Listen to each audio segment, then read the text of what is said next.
பேரன்பு கொண்ட கழக உடன்பிறப்புகள் அனைவருக்கும் இனிய வணக்கம். நேற்று எனது 5வது வீடியோவை வெளியிட்டேன். தலைவர் கலைஞரை பற்றி தினம் ஒரு செய்தி என்கிற தலைப்பில் நேற்று நீதி கட்சியினுடைய வரலாற்றை பற்றி தலைவர் அவர்கள் 1936 தான் படித்தவற்றை குறிப்பிட்டிருந்தார். அதனுடைய தொடர்ச்சியாக 1930 நீதி கட்சி பொதுத் தேர்தலில் வெற்றி பெற்று திவான் பகதூர் முனுசாமி நாயுடு என்பவரை முதலமைச்சராக நீதி கட்சி நியமிக்கிறது. பிறகு 1932 நீதி கட்சியிலே மாற்றம் ஏற்பட்டு முனுசாமி நாயுடு மீது ஒரு நம்பிக்கையில்லா தீர்மானம் நிறைவேற்றப்பட்டு தஞ்சையில் நடந்த மாநாட்டில் பொப்புளியரசர் என்பவர் நீதி கட்சியினுடைய தலைவராக நியமிக்கப்படுகிறார். அவரே முதலமைச்சராகவும் நியமிக்கப்படுகிறார். அந்த காலகட்டத்தில் சைமன் ஆணையத்தினுடைய அறிக்கை வெளியாவதற்கு காலதாமதம் ஏற்பட்ட காரணத்தினால் நீதி கட்சியினுடைய ஆட்சி 7 ஆண்டுகள் நீட்டிக்கப்படுகிறது. அந்த நீட்டிப்பின் பொழுதுதான் நீதி கட்சியில்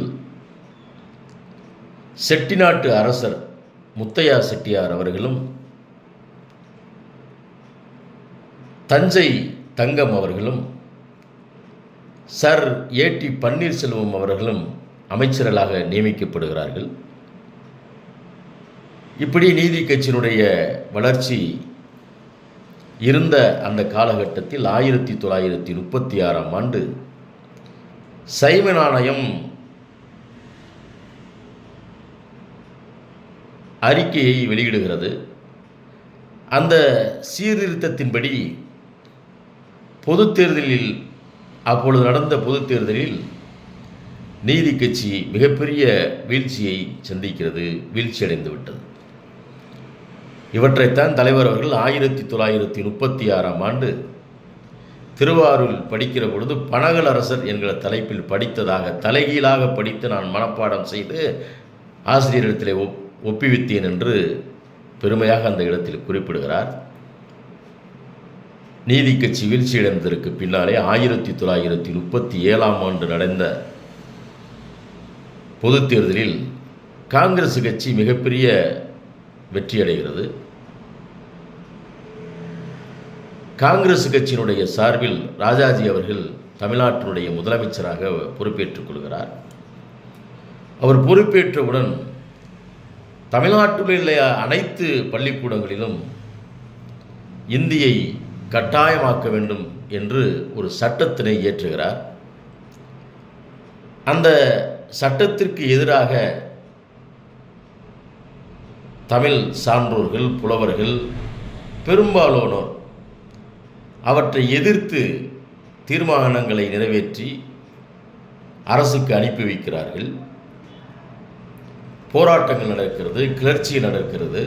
இவற்றையெல்லாம் பார்த்த ராஜாஜி மேலும் வன்மையாக இந்தியை திணிக்கிற நோக்கத்தில் செயல்படுகிறார்.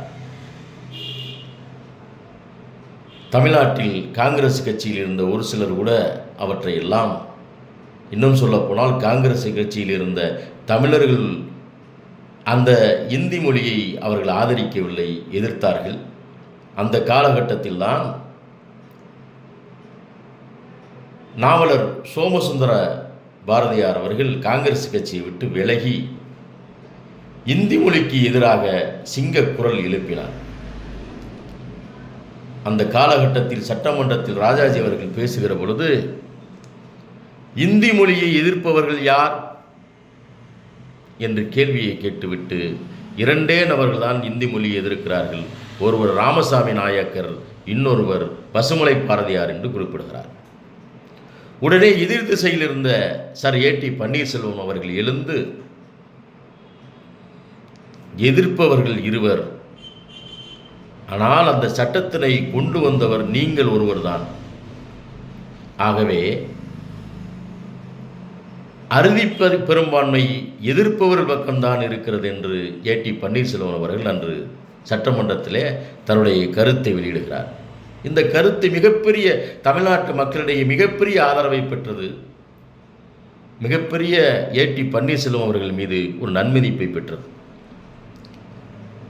பிறகு 1938 இந்தி மொழியினுடைய தாக்கத்தை ஏற்றுக்கொள்ள முடியாமல்